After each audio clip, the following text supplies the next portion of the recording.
आज जब हम बाहर निकले हैं, अभी आए हैं यहाँ पे, तो यहाँ पे आप सब ने हमें बताया कि जो काजी फाइज ईसा की जो डिसीजन है, जो उनके कोर्ट में हुई है, वो जो फैसला इमरान खान कल मुस्कराते हुए बता रहे थे कि ये तो होना ही है। आपको पता है कि काजी फाइज ईसा गैंग ऑफ 3 एक्सटेंशन माफिया, उन्होंने कहा था कि ये सारी जो स्क्रिप्ट लिखी हुई है वो तो लगता है कि हम सारे आपको सबको पता है कि क्यों कर रहे हैं, क्योंकि काजी फाइज ईसा को एक्सटेंशन देनी है।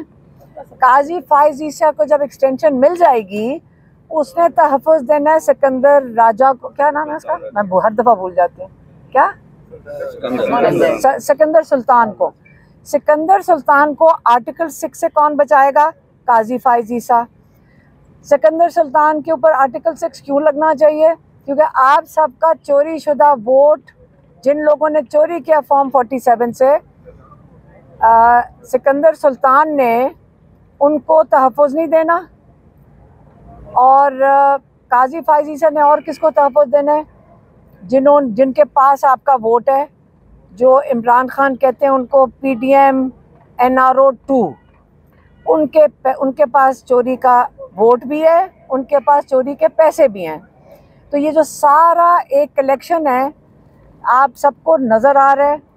आपकी इमरान खान ने आज कहा कि उन्होंने पहले आपसे आपकी जमहूरियत चोरी की है, अब ये आपसे आपका रूल ऑफ लॉ भी चोरी कर देंगे। तो अगर आप लोगों ने अब ना खड़े हुए अपने आज़ादी के लिए, और कुर्बानी देनी पड़ेगी। उन्होंने फिर से कहा है ये वक्त है कुर्बानी का। अगर आज आप ना खड़े हुए, आप चूंटियों की तरह, भेड़ बकरियों की तरह इस मुल्क में रहेंगे, जो पहले भी आप रह रहे थे, लेकिन अब आपके हालात पहले से भी बदतर हो जाएंगे। क्योंकि जब इंसान अपने हक के लिए नहीं खड़ा होता, उसकी यही हालत होती है। ये नहीं कि ऊपर से जुल्म हो रहा है, होता ये कि नीचे से जुल्म होने देते हैं।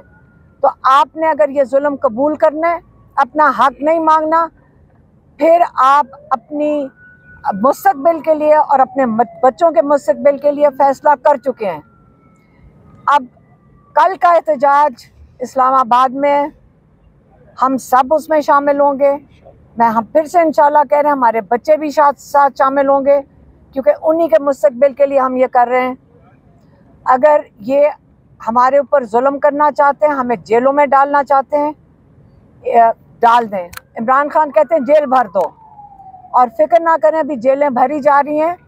अभी हम वहाँ खड़े थे, इस वक्त हमारे यहाँ लोग आए हुए हैं। यहाँ 1000 कारकुन उठाए गए हैं, 1000। आपके पास जेल में गुंजाइश नहीं है, जितने हम लोग हैं जो जाने को तैयार हैं जेलों में। कितने लोगों को भरेंगे? पूरा पाकिस्तान आप जेलों में भर दें, हम तैयार हैं। 1000 गरीबों को आपने जाकर अब अंदर भरा है, कोई बात नहीं। बाकी हम सारे भी कल मौजूद होंगे, कल इस्लामाबाद से भी आप उठा लें हम सबको। लेकिन हमारा आईनी हक है। काजी फाइज ईसा के हाथ में अभी आइन नहीं है। काजी फाइज ईसा बनना चाह रहा है जहाँ पे वो हमारे आइन की धज्जियाँ उधेड़ दे। काजी फाइज ईसा के हाथ में हमारा आइन नहीं है। हमारा आइन हमें तहफ़्फ़ुज़ देता है। हमारा आइन कहता है कि हमारा पूरा हक है, हमारा पाकिस्तानियों का, कि हम पुरअमन एहतजाज कर सकते हैं। अगर ये हमारे पर रबड़ की गोलियां चलाएंगे, जो इन्होंने पिंडी में किया है, जो इन्होंने कल फैसलाबाद और मियांवाली और बहावलपुर में किया है, इन्होंने रबड़ बुलेट चलाते हैं, लोगों को बहुत ज़ख्मी किया, इन्होंने लोगों के आंखें ज़ाया की हैं, लोगों के नाक फटे हैं। लेकिन वो बच्चे फिर वापस सड़कों पे थे, क्योंकि उनको पता है कि इस वक्त जंग उनके अपने मुस्तकबिल की। और ये आप जंग किस चीज़ के लिए लड़ रहे हैं, ये कभी ना भूलें। आप रूल ऑफ लॉ के लिए लड़ रहे हैं, आप अपनी जमहूरियत के लिए लड़ रहे हैं, आप पाकिस्तानियों के हकूक़ के लिए लड़ रहे हैं। और हम अगर इसमें से बच जाते हैं तो गाजी, अगर अल्लाह ताला को हमारी ये कुर्बानी कबूल होएगी तो हम इंशाल्लाह शहादत भी कबूल करेंगे। मेहरबानी, शुक्रिया। इमरान खान पर कांटा लग चुका है, इमरान खान का मुस्तकबिल तारीख है, और जो D चौक का एहतजाज है ये उनके तबूत में आखिरी चीज साबित होगी। क्या चीज़? डी चौक डी चौक जो कल का एहतजाज है ये सियासी तबूत में आखिरी खेल साबित होगा कल का। देखें, इमरान खान तो इस वक्त जेल के अंदर बैठे हैं। जो डी चौक है वो हमारा सबका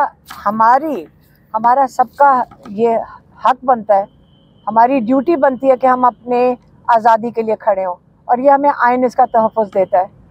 तो हमें नहीं फ़र्क पड़ता कि टीवी पे आके जो मर्ज़ी कह दें।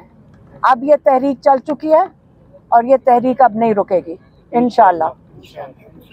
अली अमीन गंडापुर की क्या जिम्मेदारी लगाई गई है?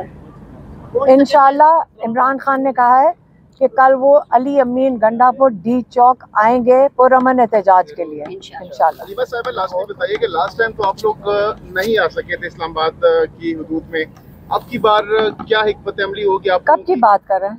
ये अभी लियाकत बाग में आप लोगों ने अनाउंस किया था, पिंडी में आप लोग रास्ते से वापस गंडापुर सब चले गए। पिंडी, मेरी बात सुने, पिंडी में हम सारे 9:30 बजे तक वहाँ मौजूद थे। केपी के काफिले की बात कर रहे हैं। वो उन्होंने इसलिए फैसला किया था क्योंकि वहाँ पे इस वक्त उनको डर था कि यहाँ पे कोई गोलियाँ चल रही हैं, वहाँ पे उनके ऊपर अटैक कर रहे थे, लाइव फायर कर रहे थे बुरहान पे।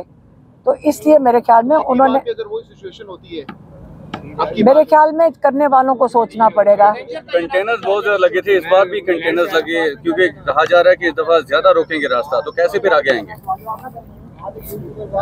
मेरी बात सुने, हर तरीका है, वहाँ साइडों से निकल सकते हैं, हम बहुत तरीके वहाँ पर निकलने लगे, उसकी ना फिक्र करें। हम अपने अब जहाँ पहुँचना होगा हम हर हरदा इस्तेमाल करके पहुँच जाएंगे अपने लिए कर रहे हैं, आपके लिए थोड़ी कर रहे हैं। तो हमारा पुरअमन एहतजाज, हम कह रहे हैं पुरअमन एहतजाज, जो पुरअमन एहतजाज होगा उसको पुरअमन रखना, उसको कायम रखना ये हुकूमत और तमाम इदारों का फ़र्ज़ है। इसमें ना PTI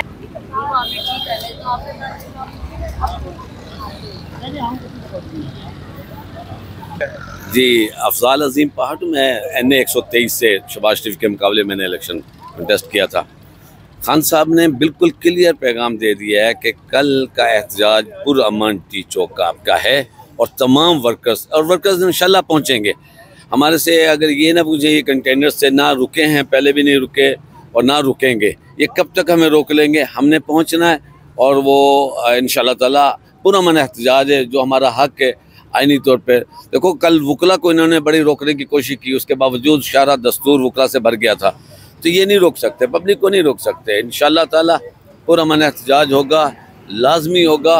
इंतज़ामिया से कहते हैं कि जो 1000 लोग इन्होंने लोगों को, वर्कर्स को पकड़ लिया है, फौरी तौर पर इनको रिलीज़ करें। ये कोई बात हो गई है? पुरअमन एहतजाज की कॉल दी जाती है, पकड़ना शुरू कर देते हैं, इनको फौरी तौर पर रिलीज़ किया जाए। तमाम जिम्मेदारी, तमाम हंगामा राई की अगर कोई होगा